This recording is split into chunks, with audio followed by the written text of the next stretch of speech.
আমার মা বলে পেট ভরে ভাত খেতে, ভাত না খেলে নাকি মানুষ দুর্বল হয়ে যায়, মাথা ঘুরে পড়ে যায়। যাই হোক, এটা শুধু আমার মায়ের কথা না, আমার মতে হচ্ছে প্রতিটি মায়েরই কথা। প্রতিটি মাই যেন তার ছেলে মেয়েদের সবসময় বেশি বেশি খাওয়াতে পছন্দ করে।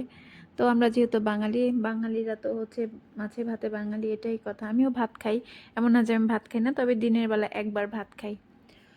তো যাই হোক, আমি আমার রাতের খাবার রেডি করছি। আর এই খাবারটা হচ্ছে আমি মাসের মধ্যে দেখা যায় 20 দিনের মতো এই খাবারটাই খাই। কারণ হচ্ছে এটা আমার খুবই পছন্দের একটা খাবার, রাতে ওটস। কারণ রাতে আমি ভারী খাবার খেতে একদমই পছন্দ করি না।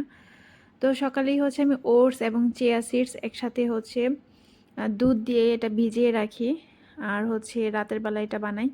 তো একটু ড্রাই ফ্রুটসও হচ্ছে আমি ভিজিয়ে রেখেছিলাম, পামকিন সিড, তারপরে হচ্ছে কাজু এবং হচ্ছে কাঠবাদাম, সবগুলো ভিজিয়ে রেখেছিলাম। সবগুলোকে একসাথে দুধের সাথে আবার হচ্ছে ব্লেন্ড করে তারপরে হচ্ছে ওটার সাথে মিক্স করে নিয়েছি। খেজুরগুলো হচ্ছে ভালো মতো হচ্ছে নরম হয়ে গিয়েছে, ভিজিয়ে রেখেছিলাম, ওগুলো হচ্ছে ছোটো ছোটো টুকরা করে ওটার সাথে মিক্স করে দিয়ে তারপরে মজা করে খেয়েছি। আর আমি সবসময় আমার নিজের কাজ নিজে করতেই পছন্দ করি।